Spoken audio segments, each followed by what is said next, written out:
Sisters, Emmy here, and welcome back for some more Reddit posts. Would I be the jerk for not naming my baby after my dead father-in-law? My husband and I are expecting our first baby. We're very excited, but it's dampened by the obvious gap in our family. My father-in-law, who died 2 years ago. My husband is about to become a father, and his role model, his dad, isn't here. It's been a really intense few months as we prepare. I'm 30 weeks along and we don't know the baby's sex.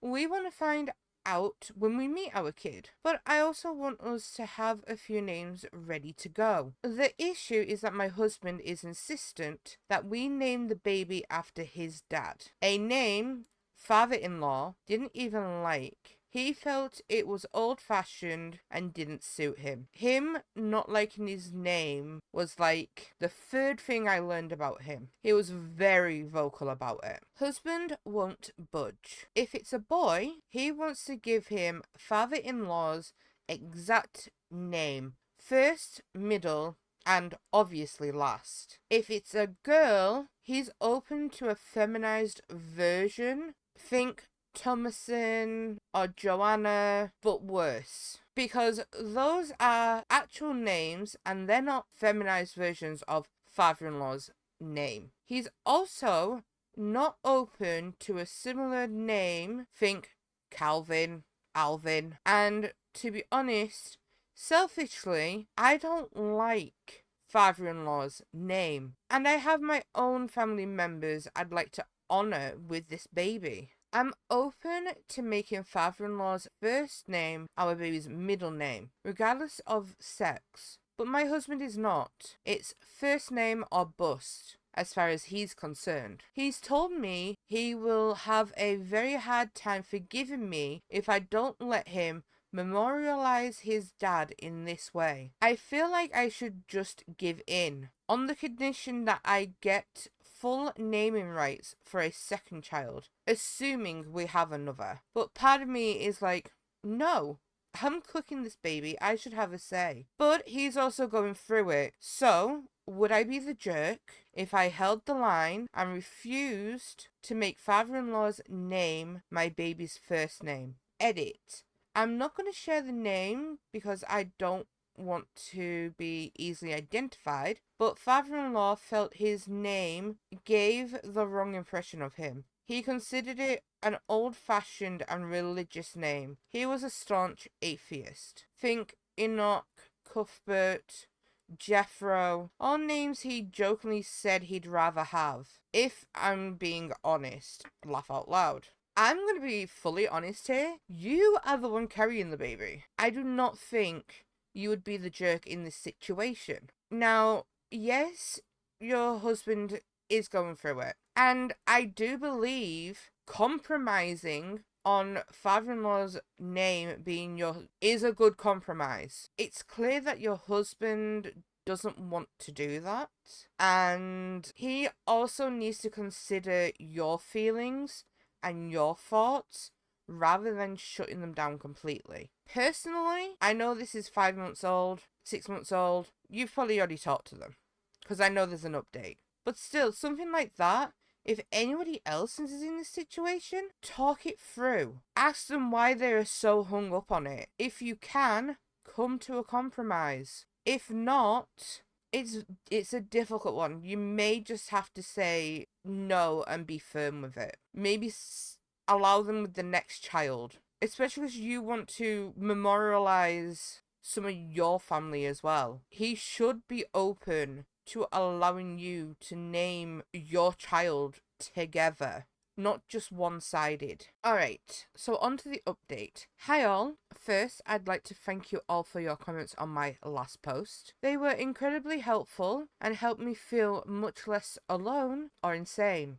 A few people suggested that, although waiting to find out the sex of our baby is a wonderful idea, knowing might be more helpful at this point because it might help my husband feel like the baby is real, if that makes sense. Those comments stuck with me, and that's ultimately what ended up happening. I am thrilled to report back that 1, we will be welcoming a son into our lives and home. And 2, that shortly after we learned the sex, my husband turned to me and said, hey, we can't name him insert father-in-law's name. We've had a few really great talks since then. I know it's a thing right now for women to come online, complain about their husbands, and then be like, no, he's great, I swear, when people rightfully drag them. But I can't stress enough how much of a departure the stubbornness was from his norm. In the last few weeks, we've talked about a mix of joy and intense sadness he's felt since I got pregnant, how his role model for fatherhood is gone, and how distressed he is that his dad will never meet our kids. He felt like by giving our baby his dad's name, he'd maybe make the distance between life and death a little shorter. He's about to start grief counselling to help manage those complicated feelings ahead of the birth. We do have a few names in mind from the baby list we built before we even conceived. We've been trying out different combos, trying to see what the baby reacts to when we address him. The top contender shares the initial of my father-in-law's first name, with my grandmother's maiden name as a middle name. Baby boy seems to be a big fan of that one so far, and my mother-in-law is thrilled that her grandbaby won't get stuck with her ex-husband's much-loathed name. Thank you all again for your kind words and affirmations. You weren't only a sounding board, but you gave me really great advice. And my marriage is stronger today for it. I can't thank you all enough. I'm glad it turned out well. Oh, I hope you're all doing well. I am glad the outcome is that he said, hey, we can't name him this name. I'm glad he saw reason. And I'm glad he's also getting counselling to help with all of the complicated feelings that he's been having about his father's passing.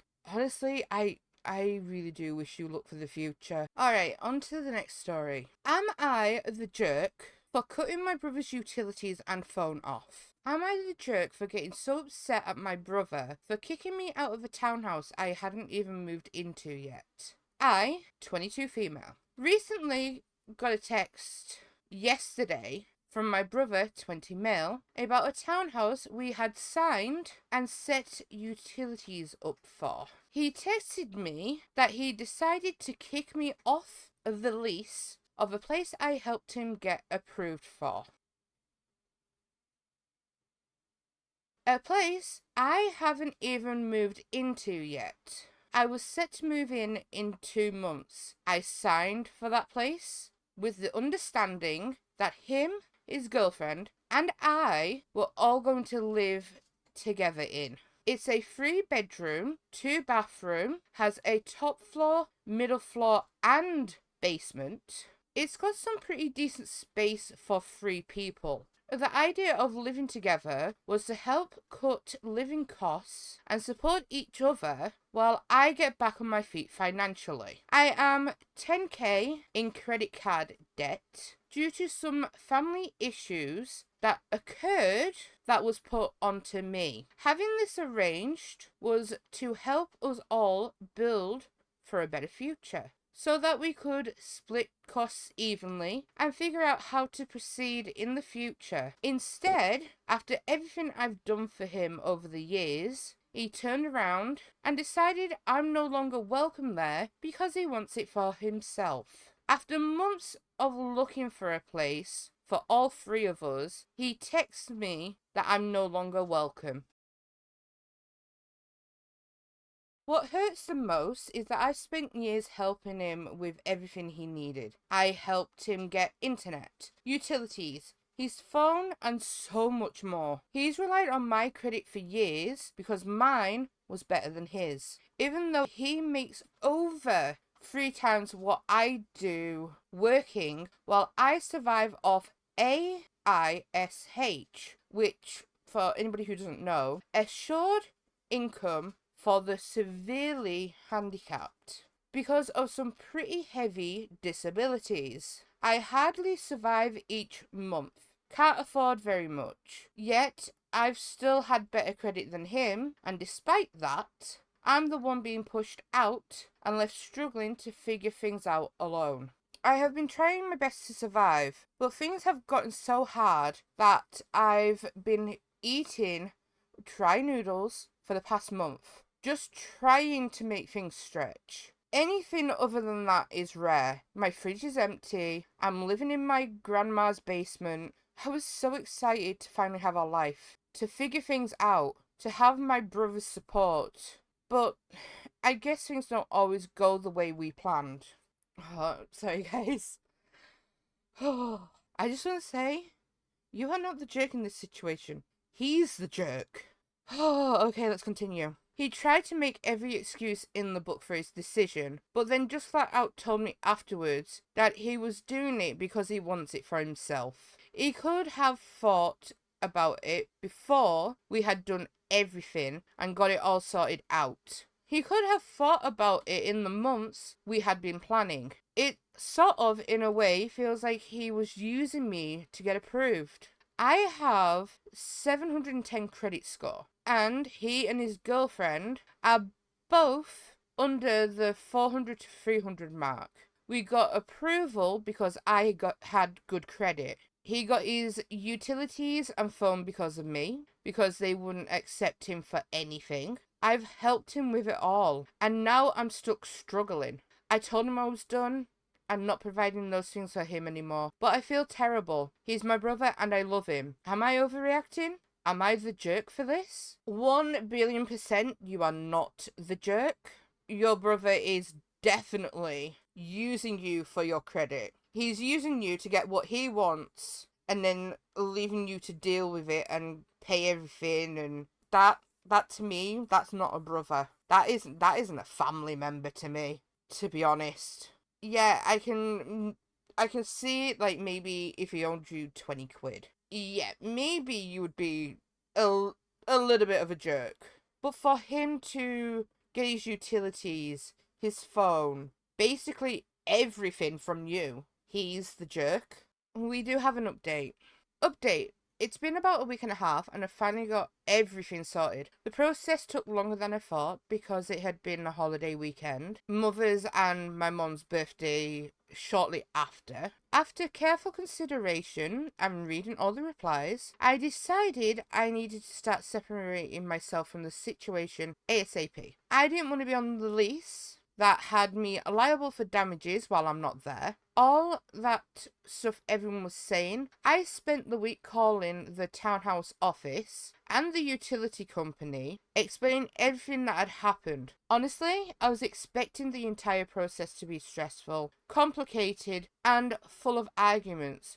But surprisingly, everything went much smoother than I thought it would. The utility representatives I spoke to were actually really understanding and patient. They cancelled it all within the week, and my brother arranged to have his own set up after it ended. As for my name on the lease, we had me signed to be taken off of it without issue. Turns out my brother and his girlfriend are fine on their own, I guess. Not my problem. I had spent the whole night after my post anxious, thinking I was going to end up trapped in contracts or financially responsible for things connected to a place I wasn't even allowed to live in anymore. So having everything handled calmly was honestly a huge relief. The only thing that ended up being more complicated was the phone plan. Since the phone account was under my name and had financing attached to it, I originally planned on removing his line completely too. At first I was frustrated enough that I just wanted everything disconnected immediately. But after talking things through more calmly, we ended up coming to an arrangement instead.